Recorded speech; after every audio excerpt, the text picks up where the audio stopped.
Hello and welcome guys, very very warm welcome everyone. दोस्तों, आपका स्वागत है SBI PO RBI assistant IBPS PO IPS clerk, खास तौर पे एसबीआई पीओ आरबीआई असिस्टेंट का जो स्पेशल फाइनेंशियल अवेयरनेस का हमारा कवरेज है उस पे।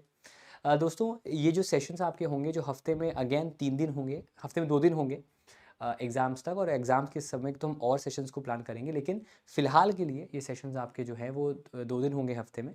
आज होगा, फिर उसके बाद आपका फिर ये आपका थर्सडे को होगा। तो ऑब्वियसली बात है, 2 दिन हम इनको प्लान किया है।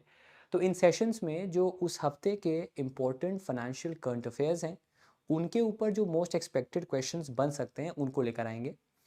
अब जाहिर सी बात है, ये जो आपके करंट अफेयर्स हैं जो फाइनेंशियल नेचर के हैं, जो फाइनेंशियल अवेयरनेस कैटेगरी में आते हैं, उन कैटेगरी में ये जो करंट अफेयर्स है उनको हमने लिया है द मिड न्यूज़पेपर से, बिजनेस स्टैंडर्ड से, economic times, financial express, RBI की वेबसाइट से। इन सब से हमने इन क्वेश्चंस को यहाँ पर, इन इन हेडलाइंस को यहाँ पर लिया है और उसके ऊपर हमने क्वेश्चंस बनाए हैं। विद एवरी पासिंग वीक जो लेवल होगा क्वेश्चंस का वो बढ़ता जाएगा, लगातार बढ़ता जाएगा। तो आप टेंशन मत लीजिएगा, कभी क्वेश्चंस मान लेते हैं 10-12 होंगे, कभी 25-30 होंगे, लेकिन रेगुलर बेसिस पे आपको आना है। एक टाइम आपको फिक्स करना है S B I P O और आर बी आई असिस्टेंट के जीए की तैयारी के लिए, और वो टाइम है 12 नून का। 12 नून पर मंडे टू सैटरडे आपको कोई ना कोई सेशन, चाहे वो बैंकिंग कंसेप्ट का हो जो कल हुआ सेशन आपने देखा होगा, चाहे वो सेशन आपका फाइनेंशियल अवेयरनेस का हो जो कि आज हो रहा है 12 बजे, या फिर स्टैटिक जीके का जो कि हर सैटरडे को आपको अवेल कराएंगे। वो सेशन लगातार आपके लिए होते रहेंगे। ठीक है, तो 12 बजे का टाइम फिक्स कर लो। इस टाइम में अगर आपने रेगुलर क्लासेस कर ली तो आपको कुछ भी एक्स्ट्रा करने की ज़रूरत नहीं पड़ेगी। चलिए शुरू करते हैं और ले चलते हैं आपको हमारे आज के क्वेश्चंस पे। सबसे पहले आते हैं आज के पहले क्वेश्चन पे। इंडिया और यूरोपियन यूनियन ने they are seen to be closing in on a dispute with the continental bloc trying to doubly punish the nation with carbon tax, and finance minister ने कहा है कि अगर सीबीएम को हमने एक्सेप्ट किया तो एक तरह से जो यूरोपियन यूनियन है वो हमें डबली पनिश कर रहा है। इस कंटेक्स्ट में सी का मतलब सीबीएम में क्या है? सी का मतलब सीबीएम में है आपका कार्बन, फुल फॉर्म है carbon border adjustment mechanism.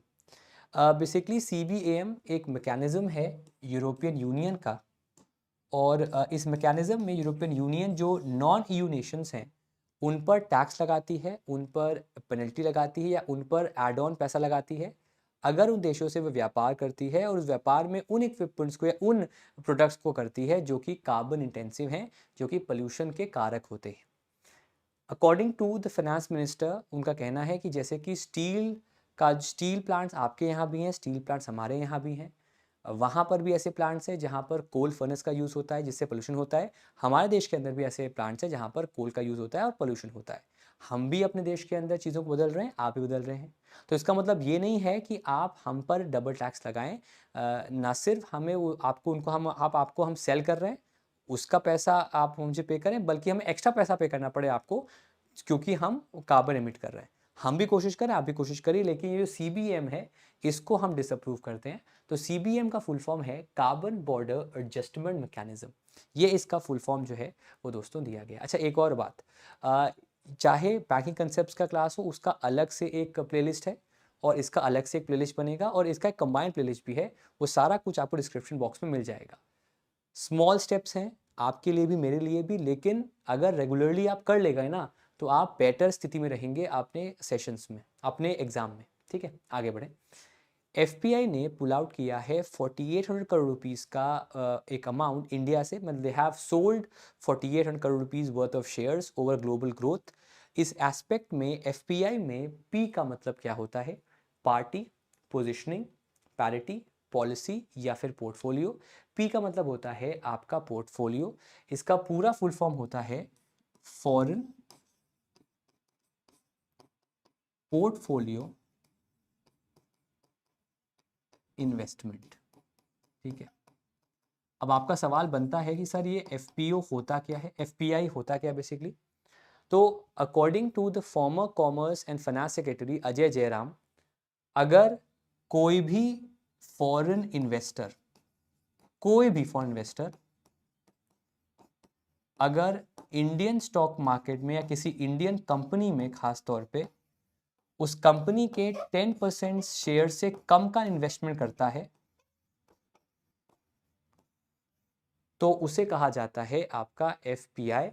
FPI का पहले नाम था आपका एफआईआई, ठीक है, जिसका फुल फॉर्म है फॉरेन इंस्टीट्यूशनल इन्वेस्टमेंट या इन्वेस्टर। इसका नाम चेंज करके हमने फॉरेन पोर्टफोलियो इन्वेस्टमेंट कर दिया। अब पोर्टफोलियो इन्वेस्टमेंट क्या होता है? जब हम मल्टीपल इन्वेस्टमेंट करते हैं। तो जब एक फॉरेन इन्वेस्टर इंडिया में मल्टीपल इन्वेस्टमेंट्स करता है तो उस क्यूमुलेटिव इन्वेस्टमेंट को, उस टोटल इन्वेस्टमेंट को हम नाम देते हैं एफपीआई का। ये चीज़ क्लियर हो गई है सबको? ये चीज़ समझ में आ गई है सबको? प्लीज़ ज़रा बता दीजिएगा। बेटा yes sir, yes sir, yes sir, हमें चीज़ समझ में आ गई है। उसे कहा जाता है फॉरेन पोर्टफोलियो इन्वेस्टमेंट। क्लियर है सबको? इसका ही एक सेकंड होता है इन्वेस्टमेंट का तरीका, वो होता है एफडीआई, फॉरेन डायरेक्ट इन्वेस्टमेंट।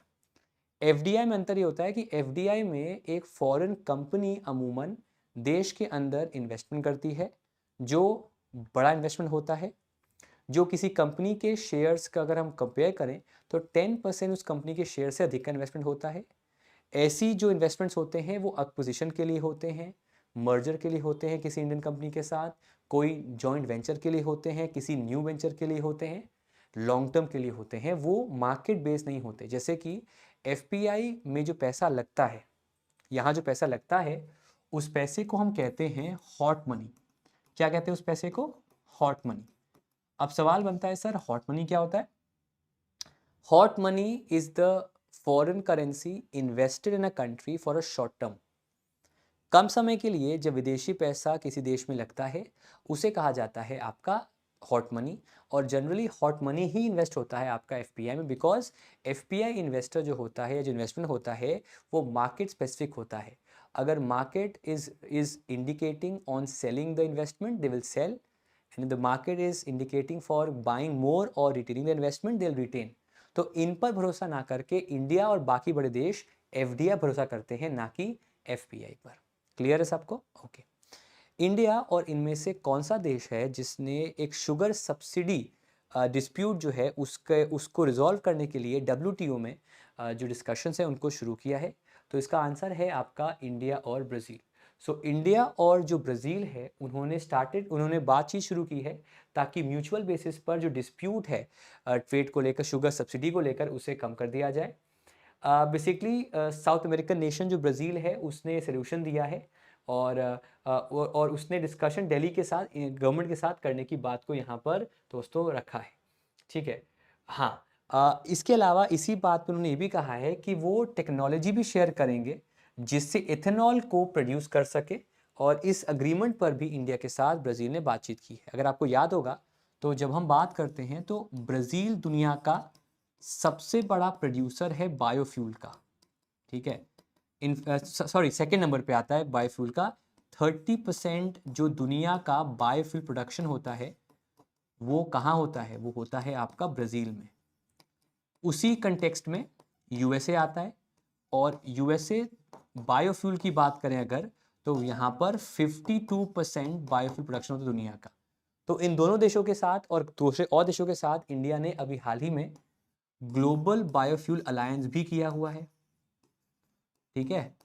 तो जब रिश्ते बेटर हो रहे हैं तो क्यों ना हम जो डिस्प्यूट हैं उनको रिजॉल्व करें। इनफैक्ट इस अलायंस में कुल मिलाकर आपके 19 कंट्रीज हैं, और या फिर टोटल बात करें तो 12 + 19 इतनी कंट्रीज और इतनी आपकी ऑर्गेनाइजेशंस इस अलायंस के अंदर हैं, जहां पर इस अलायंस का कहना है कि ग्लोबल लेवल पर फ्यूल में, पेट्रोल में खास तौर पे 20% जो अमाउंट हो वो इथेनॉल का हो।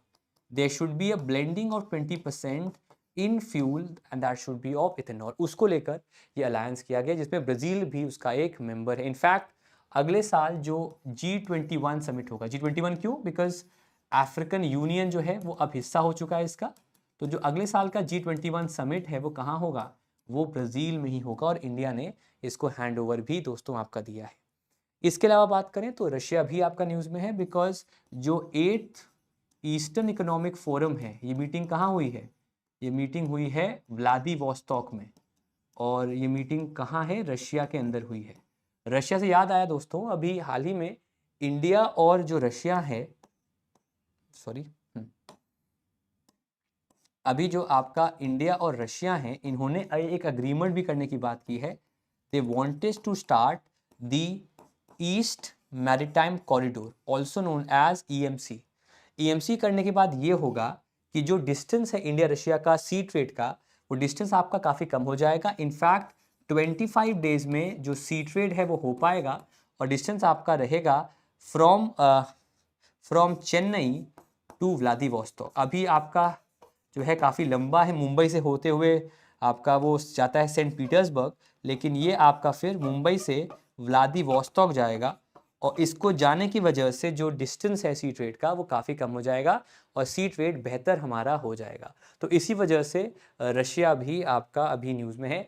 इनफैक्ट यूएई जो है, यूएई भी आपका जो है वो ग्लोबल बायोफ्यूल अलायंस का एक को फाउंडर है, एक फाउंडिंग मेंबर है, और वो भी अपने जो उसका नॉन पेट्रोल ट्रेड है उसको डाइवर्सिफाई करना चाहता है। इसीलिए यूएई भी ग्लोबल बायोफ्यूल अलायंस जो है उसका हिस्सा वो बन चुका है। इनमें से वो कौन सा देश है जहां पर कोकीन अब उस देश का सबसे बड़ा एक्सपोर्ट आइटम बनने वाला है, उस देश के ऑयल के एक्सपोर्ट से ज़्यादा। मतलब वो देश प्रीडोमिनेटली ऑयल एक्सपोर्ट के लिए फेमस था, लेकिन उस देश में अब कोकेन की जो जो परसेंटेज सेलिंग है, एक्सपोर्ट है, वो आपका ऑयल से ज़्यादा हो जाएगा। उस देश का नाम है दोस्तों आपका कोलंबिया। कोलंबिया का टॉप एक्सपोर्ट जो है, it is about to shift from oil to cocaine according to Bloomberg Economics. उनका मानना है और ऐसा कहना है वहाँ के उनका ऐसा देखा गया है कि वहाँ के जो कोलंबियन राष्ट्रपति हैं मिस्टर गुस्तावो पेट्रो, उन्होंने एक लीनियंट पॉलिसी रखी है towards the cocoa crop industry since 2013, और इसी वजह से वहाँ पर जो जो आपका कोकेन का एक्सपोर्ट है वो ज़्यादा बढ़ चुका है। इनफैक्ट इन पे आप देख सकते हैं ये अमाउंट आपका $20 बिलियन तक पहुंच गया है, और it is ahead of the oil export जिसका अमाउंट है आपका $19.1 बिलियन का। Number one. Number two, coconut production को हाईएस्ट लेवल आपका पहुंच चुका है 1991, और ऐसा इसलिए भी है क्योंकि वहां के जो प्रेसिडेंट गुस्तावो पेट्रो, उन्होंने कोकेन पॉलिसी को लेकर काफ़ी लीनियंट पॉलिसी बना दी है। इसी वजह से कोलंबिया जो है, इसी वजह से जो आपका कोलंबिया है वो एक ऐसा देश बनेगा जहां कोकेन एक्सपोर्ट, उसका जो मेन एक्सपोर्ट आइटम है ऑयल से, उससे ज़्यादा हो जाएगा। दोस्तों, according to credit rating agency of the US S&P Standard Poor, India का growth rate current financial year में, फाइनेंशियल 24 में कितना रहने वाला है? वेल, इनका मानना है कि जो ग्रोथ रेट रहेगा हमारा वो इंक्रीज करेगा अब बाय 6.6% से, ऐसा कहना है S&P का। सिमिलरली इसे कुछ दिन पहले फिच रेटिंग्स ने भी अपनी रेटिंग पेश की है, और अकॉर्डिंग टू फिच ये रहेगा आपका 6.3% पर। तो एक तरफ आपका S&P है जिसने कहा है 6.6%, और उसके दूसरे तरफ आपका है फिच रेटिंग जिसने कहा है 6.3%। किसान ऋण पोर्टल को आज के दिन लॉन्च किया जा रहा है, और इस पर्टिकुलर पोर्टल के अंडर सब्सिडाइज्ड लोन, जिसमें सरकार सब्सिडी देगी लोन इंटरेस्ट रेट पर, ये लोन दिए जाएंगे अंडर द किसान क्रेडिट कार्ड। केसीसी की बात करें तो केसीसी में मैक्सिमम कितने टेन्योर तक का लोन मिलता है? वेल, मैक्सिमम टेन्योर जो है वो आपका 5 साल का है। तो आज का दिन बड़ा खास है बिकॉज आज के दिन मिनिस्ट्री ऑफ रूरल डेवलपमेंट जो है, ministry of agriculture rural development जो है, वो किसान ऋण पोर्टल को लॉन्च करेगी। एक ऐसा पोर्टल जो केसीसी के अंडर जो लोन्स मिलते हैं उन पर सब्सिडी प्रोवाइड करेगी, ताकि सस्ते दरों पर, लेसर रेट ऑफ इंटरेस्ट पर लोन मिलना आसान हो जाए टू द फार्मर्स। उसके लिए इस पोर्टल को लॉन्च किया गया है। सवाल यहाँ पर यही था, कितना लोन मिलता है? मैक्सिमम अमाउंट, मैक्सिमम टाइम का 5 साल तक का लोन आपको केसीसी के अंडर जो है वो मिल जाता है। Which bank has partnered with JustPay to launch Hyper UPI NPCI UPI based plugin service? एक ऐसी सर्विस जो कि अब उस मर्चेंट की एप्लीकेशन पे होगी। Instead of going outside the application, application पे ही आप स्कैन कर सकते हो उस क्यूआर कोड को, और आप पेमेंट कर सकते हो टू द मर्चेंट। तो ये जो यूपीआई की प्लग इन प्ले सर्विस है, वो किस बैंक के साथ अभी हाल ही में जस्ट पे ने है, जो है जिसका नाम है हाइपर यूपीआई, उसको लॉन्च किया है। तो ये सर्विस को येस बैंक के साथ हाइपर यूपीआई जस्ट पे ने आपका लॉन्च किया है। नेक्स्ट पे आते हैं। What is the name of the first contactless payment wearable OTG ring जिसे लॉन्च किया है NPCI ने? 6 रिंग्स, 7 रिंग्स, 8 रिंग्स, 9 रिंग्स और 10 रिंग्स। वेल, जैसे मैंने पहले बताया, ये कॉन्टैक्टलेस पेमेंट वेरेबल रिंग है। एक रिंग होती है ना, इसकी ये रिंग है, ऐसा रिंग होगा, ब्लैक कलर का, अलग अलग कलर्स में आए हैं। और इससे भी वाइज टेक्नोलॉजी पेमेंट्स हो जाएंगे आपके। और इसको लॉन्च किया है national payment corporation of India ने, जो कि भारत की अम्ब्रेला ऑर्गेनाइजेशन है रिटेल पेमेंट्स की, जो यूपीआई को बनाने वाली संस्था है। तो उस पर्टिकुलर रिंग का नाम क्या, उसका नाम दोस्तों है आपका द 7 रिंग्स। ये नाम है एनपीसीआई का जो पहला, इंडिया का जो पहला कॉन्टैक्टलेस पेमेंट वेरेबल रिंग है, ओटीजी रिंग है, उसका नाम रखा गया है 7 रिंग्स। स्क्रीन पे आप देख सकते हैं एनपीसीआई ने इसको डेवलप किया है और ये एक कॉन्टैक्टलेस पेमेंट वेरेबल रिंग है जिसका नाम ओटीजी रिंग है या 7 रिंग्स है। इसको बनाया है एनपीसीआई ने in collaboration with Indian fintech startup that is live quick. उसके साथ इस रिंग को जो है अभी हाल ही में आपका बनाया गया है।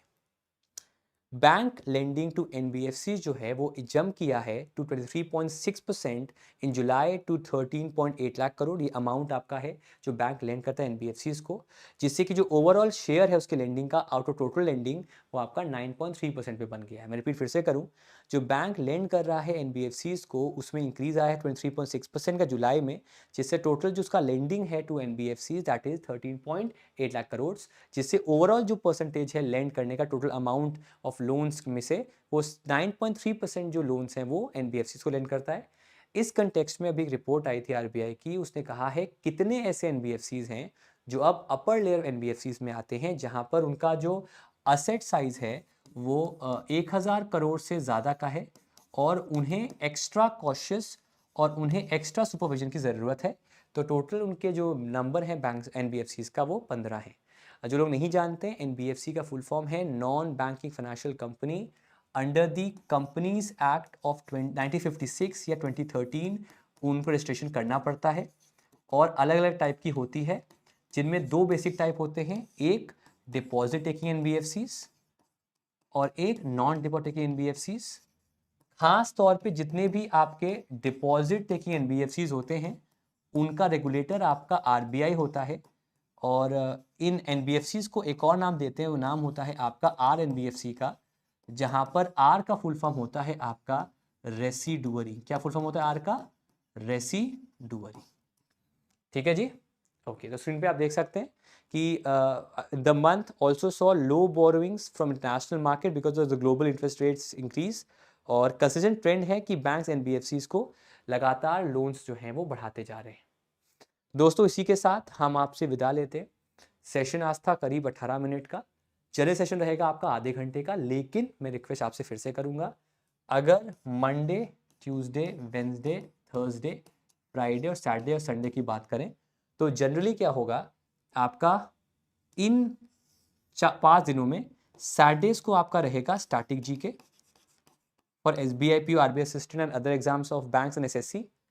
मंडे और इनमें से कुछ दिन रहेगा आपका बैंकिंग कंसेप्ट का, जहां पर बैंकिंग बेसिस कवर कर रहे हैं, और बाकी दिन हम कवर करेंगे फाइनेंशियल अवेयरनेस को।